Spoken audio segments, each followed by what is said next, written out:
These crates are a little smaller than the others. They look like they're children of the other crates. Junpei, that sounds like some sort of fairy tale. Really? I don't know, man. You ever think about how crates would reproduce? Doesn't sound like a fairy tale to me. Na, der ist ja leer. There's nothing in the bag anymore. Ich will das Ding haben. Ich meine, ohne Lotus kommen wir nicht weiter. Wir brauchen Lotus. Ja. Mal guck. It's locked. We need the key. All the boxes have numbers on them. Do they? I spent time to pick up something that had been sitting next to the box. Jump and take a look at this. Cards. Ach, da ist Lotus.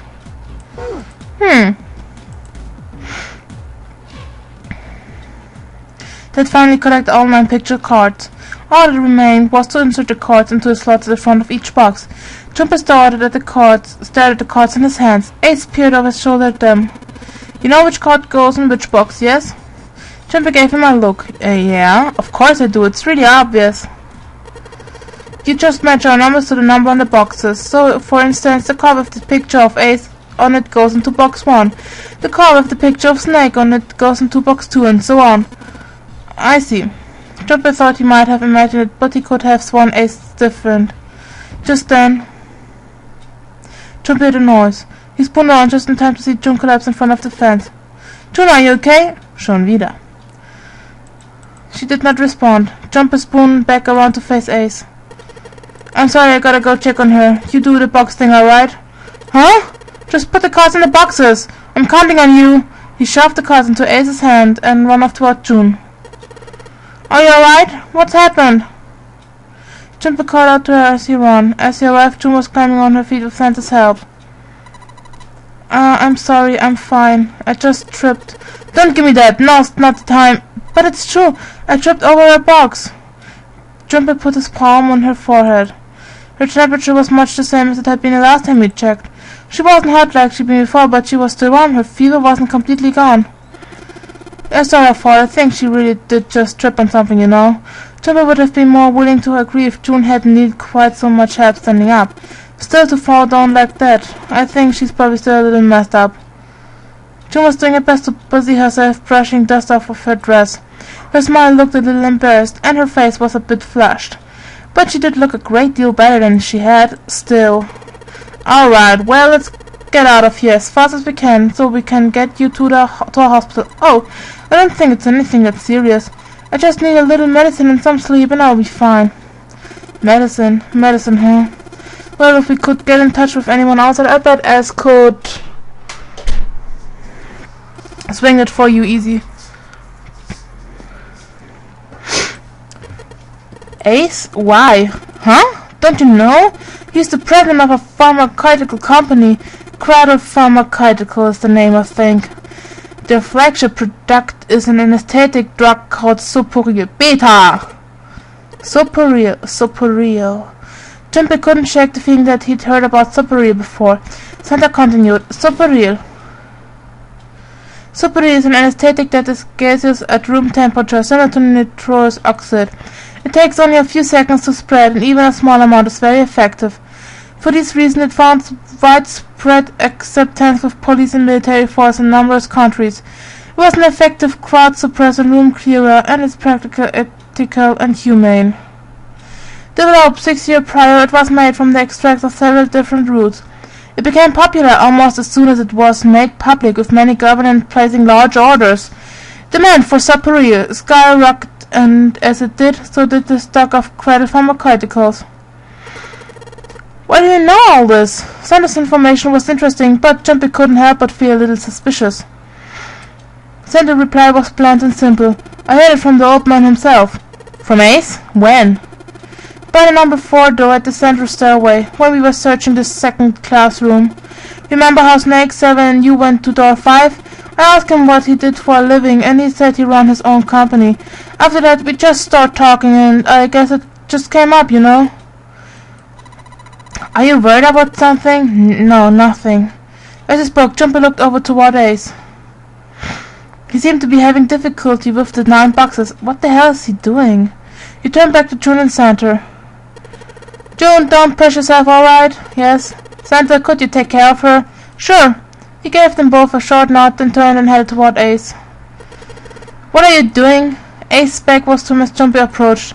The older man turned around to look at him. His face was pale and covered in sweat. What happened? Nothing. My vision's gotten rather blurry, I think, perhaps because of fatigue.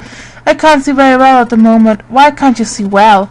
These pictures. Ace held the cards out to Jumpy, spread out in the shape of a fan. I don't care to admit it, but I may be developing presbyopia. Growing old is a difficult thing. He made the best attempt he could at a self-deprecating smile, but his face was flushed and his lips were pale and drawn. At any rate, I'll leave the rest to you. I'm feeling awfully tired, so if you don't mind, I'd like to rest for a bit. He shoved the cards into Jumper's hand and walked quickly away. Jumper looked at him quizzically. How could simply looking at cards have tired him out? Jumper looked down to the cards in his hands. All of the pictures were quite clear, and each person easily recognizable. Was Ace's vision truly so bad? But if it wasn't, what had made him so uncomfortable? That was when Jumper remembered what he'd heard from Lotus much earlier. Prosopagnosia. Well, put simply, it means a condition where the mind can't distinguish between human faces. In other words, my face would look the same as Clover's, or even yours, so they can't remember faces, which is how most people recognize each other. That means that people with prosopagnosia have trouble recognizing even people they're close to. Maybe he's got prosopagnosia? Jumper took another look at Ace. He sat at the base of the stairs, looking quite depressed. It was reasonable, of course, that he'd felt that way. If he really did have prosopagnosia, there was no doubt it was a depressing and painful experience. Still, Jumpy didn't feel like patting him on the shoulder and telling him everything would be alright would help that much. Still, Jumpy felt perhaps it was best that he keep Ace's condition to himself, at least for the time being. Oh well, doing his best to clear his mind for the task at hand, he turned back toward the boxes. It was the time to solve the puzzle of the 9 boxes. 9 cards with pictures and 9 boxes. Jumpy stared at them for a moment and then began. Ja, das Rätsel brauchen wir nicht machen, ich meine, es ist ziemlich einfach. Hallo?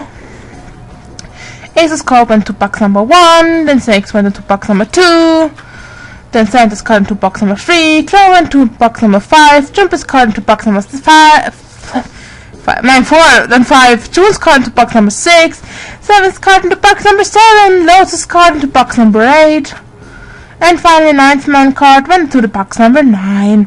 As soon as he'd inserted all of the cards, beep beep beep beep, all 9 boxes' lids popped open at once. He peered inside. In each box was a single pin.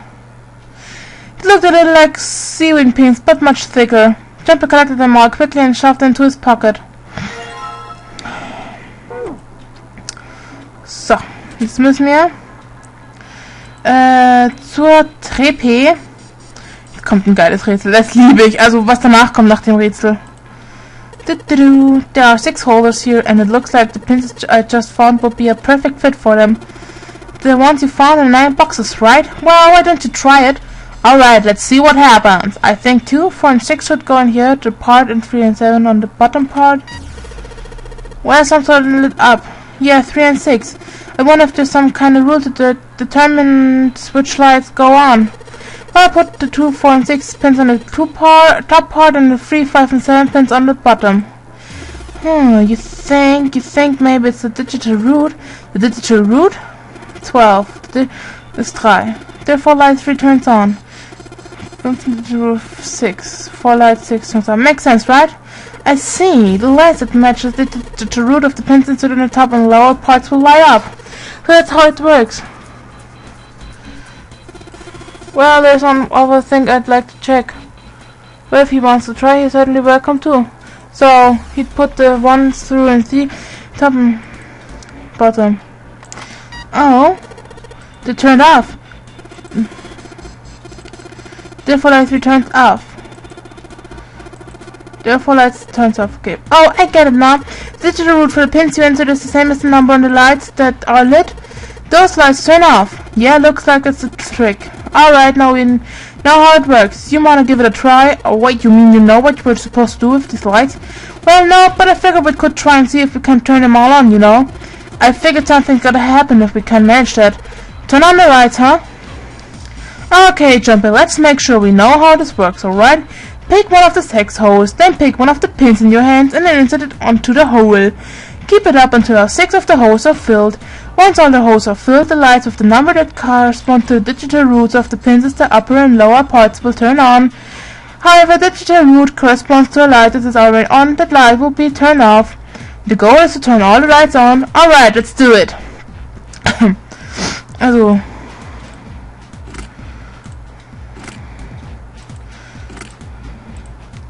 Wir haben hier 6. 9 plus 4 ist 13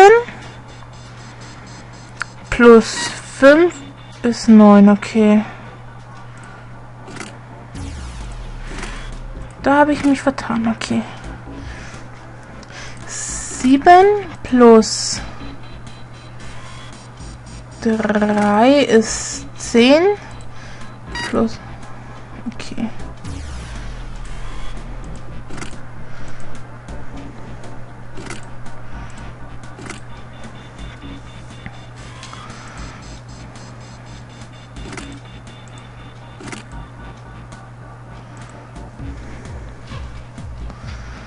Neun. Okay.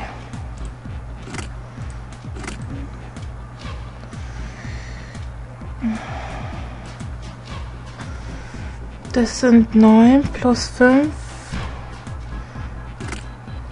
Okay. Das dürften dann 7 plus 2 sind 9. Plus 4 sind 13. Okay. 6 plus 5 sind 11. Na. 9. 10. 9. 12. 12 plus 5 ist 17. Das sind 18. Okay.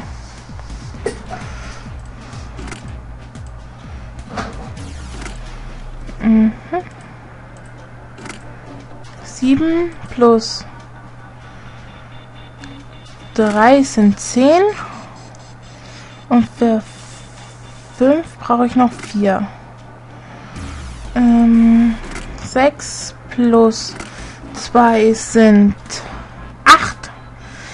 8 plus 8 sind 16. Bingo, einfache Mathematik. F. All the lights are on and the shutters open up. Hey, does that mean? Yeah, we gotta do it again. Man, I thought it was done so well.